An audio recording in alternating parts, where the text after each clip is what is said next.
Praise the Lord. ஆண்டவராய் இயேசுவின் நாமத்தினால வாழ்த்தி ஒவ்வொருவரையும் வரவேற்கிறோம். நம்ம ரட்சகர் என்ற தலைப்பில் ஒவ்வொரு நாள் பார்த்துட்ருக்குறோம். ரட்சகர் நம்மக்கிட்ட வந்தால் என்ன நடக்கும்? இப்போ நம்ம வியாதியை பார்த்தோம், சாத்தானின் கிரியைகள் பல விதமாக ஒவ்வொன்றா நம்ம என்ன செய்கிறோம், தியானிச்சுக்கிட்டே இருக்கிறோம். ஆனால் அந்த ரட்சகர் நமக்குள்ளே வரும் பொழுது என்ன செய்யும்? நம்மளை ஆண்டவர் என்ன செய்கிறார்? பாவத்திலிருந்து, சாபத்திலிருந்து நம்மளை விடுதலை பண்ணி நீதிமானாய் மாற்றுகிறார். ஹல்லேலூயா, ஹல்லேலூயா.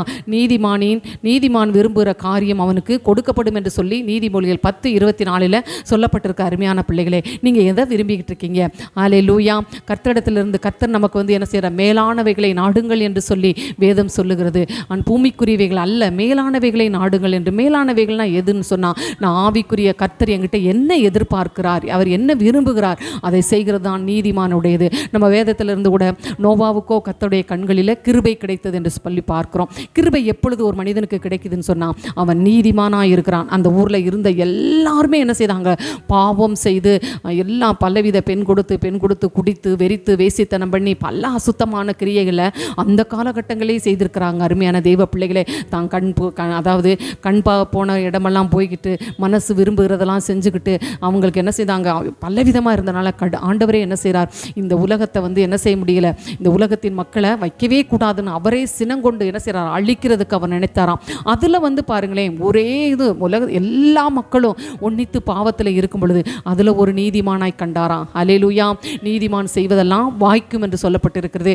நீதிமானாய் ஆண்டவர் வந்து நோவாவை ஆண்டவர் என்ன செய்தார்? தெரிந்து கொண்டார் என்று பார்க்கிறோம். நம்ம நீதியின் பாதையில் நடக்கிறவங்கன்னா என்ன செய்வோம் அப்படின்னா, என்ன செய்வோம் அப்படி சொன்னால், ஆண்டவர் விரும்புகிறபடி நீதிமான் விரும்புகிற காரியம் அவனுக்கு கொடுக்கப்படும் சொன்னால், நீதிமானாலே அவருடைய இரத்தத்தால் கழுவப்பட்டுட்டான். நம்ம அதுக்கு முன்னாடி பாவியாக நம்ம இருந்தோம். வெளியில் நம்ம இருக்கும் பொழுது என்னது, இந்த உலகம் நம்மளை ஏற்றுக்கொள்ளலை, பல பாவ பழக்க வழக்கில் நம்ம இருக்கோம். ஆனால் ஆண்டவர் விடுவித்து அந்த இரட்சகரை ஏற்றுக்கொண்டு நம்மளை சேர்த்து கொள்ளும் பொழுது, அந்த இரட்சகர் நமக்குள்ளே வரும் பொழுது நம்முடைய காரியம் அது நீதியாக எண்ணப்படுகிறது. ஹல்லேலூயா.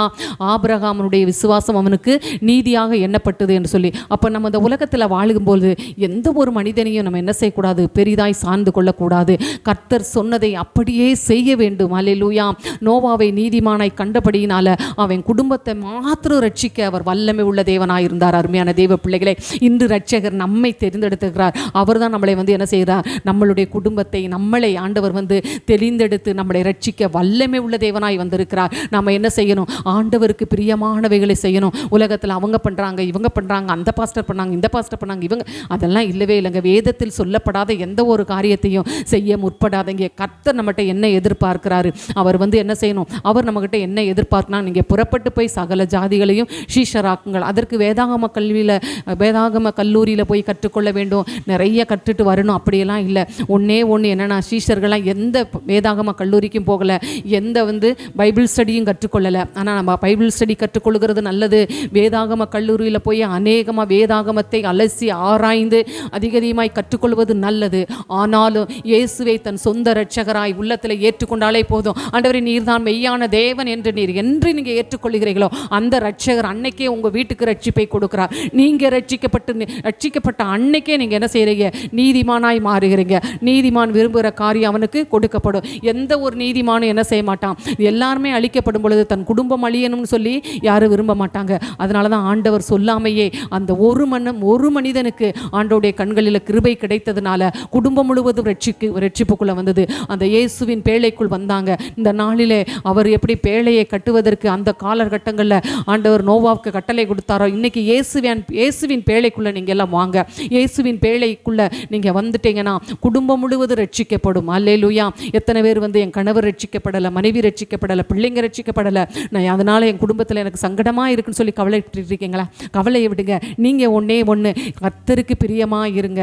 அப்போ உங்களுடைய நீதி என்ன செய்யும்? அவருடைய சமூகத்துக்கு எட்டப்படும். அவருடைய சமூகத்துக்கு எட்டப்படும் பொழுது அவர் ரொம்ப ஹாப்பியாக ஃபீல் பண்ணி என்ன செய்வார்? உங்களின் மித்தம் உங்கள் பிள்ளைகளை ரட்சிப்பார், உங்கள் கணவரை ரட்சிப்பார், உங்கள் மனைவியை ரட்சிப்பார், உங்கள் குடும்பத்தினை ரட்சிக்க அவர் வல்லமை உள்ள தேவனாக இருக்கிறார். அருமையான தேவ பிள்ளைகளே, உங்கள் எதிர்காலத்துக்கு என்னெல்லாம் தேவையோ அத்தனையும் ஆண்டவர் உலகம் முழுவதும் அழிக்க நேர்ந்தாலும் ஆண்டவர் நம்மளுடைய எதிர்காலத்தை அவர் வந்து முன்னுரைக்கப்பட்டு வந்தவர். நம்ம தாயின் கருவில் உருவாகும் முன்னாடியே நம்மளை தெரிந்து கொண்ட தேவன், நமக்கு பெயர் கொடுத்த தேவன், நம்மை மீட்கும் பொருளாக அவர் இந்த உலகத்துக்கு வந்தார். அதனால் நம்மளை மறந்து போக அவர் மனிதன் அல்ல. வாக்கு பண்ணினதை நமக்கு செய்து முடிப்பார். நம்ம மட்டும் என்ன செய்யணும்? நீதியானவைகளை நம்ம செய்ய நாடும் பொழுது கர்த்தர் வந்து என்ன செய்வார்? நம்மை ஆசீர்வதித்து குடும்பத்தை ஆசீர்வதிக்க வல்லமை உள்ள தேவனாய் இருக்கிறார்.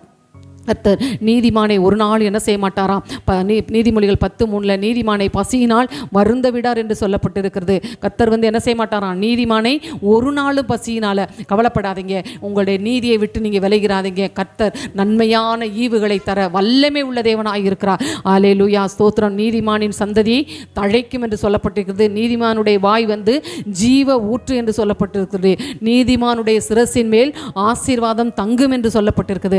அருமையான தேவ பிள்ளைகளே, நீங்கள் ஆசீர்வதிக்கப்படணுமா? ஒன்னே ஒன்று, கர்த்தர் விரும்புகிற நீதியை செய்யுங்க, நன்மையானவைகளை செய்யுங்க. அல்லேலூயா.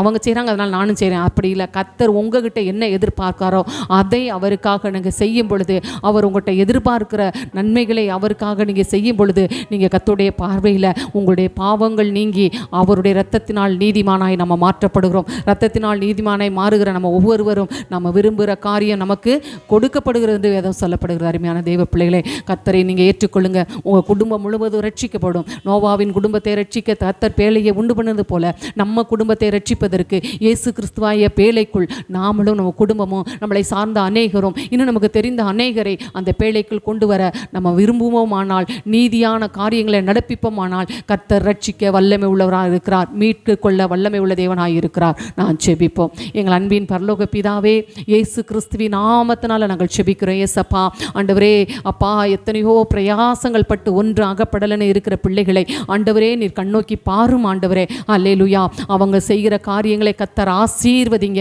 நீதிமானின் சிரசின் மேல் ஆசீர்வாதம் தங்கும் என்று சொல்லியிருக்கீங்க. ஆண்டவரே, ஆசீர்வாதத்திற்காக ஏதோ ஒரு சாபமான காரியத்தில் யாரும் மாட்டிக்கொள்ளக்கூடாது.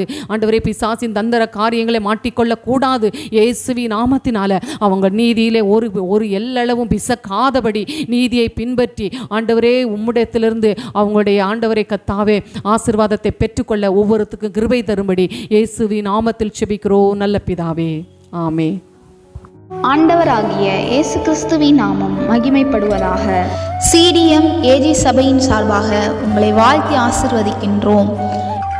எங்களோடு இணைந்து தேவாதி தேவனை ஆராதிக்க வாருங்கள். அபிஷேகம் நிறைந்த ஆராதனையும் ஜீவனுள்ள தேவனுடைய வார்த்தைகளும் எங்கள் திருச்சபையின் வாயிலாக நடைபெறுகிறது. ஆராதனை நேரங்கள்: பரிசுத்த ஆராதனை ஞாயிற்றுக்கிழமை தோறும் காலை 9 மணி முதல் 11 மணி வரை நடைபெறும். உபவாச ஜெபம் வெள்ளிக்கிழமை தோறும் நடைபெறுகிறது. பெண்கள் கூடுகை மாதத்தில் கடைசி வியாழக்கிழமை நடைபெறும். போதகர் ஐக்கியம் மாதத்தில் கடைசி திங்கட்கிழமை தோறும் நடைபெறும். எங்களுடைய முகவரி 18 கொன்னவாயின் சாலை, SNR பெட்ரோல் பேங்க் எதிரில், மதுரை. தங்களை அன்புடன் வரவேற்பது பாஸ்டர் ஜெபஸ் செல்வம். தொடர்புக்கு 8608529228 9789215567. கர்த்தர் தாமே உங்களை ஆசீர்வதிப்பாராக. ஆமேன்.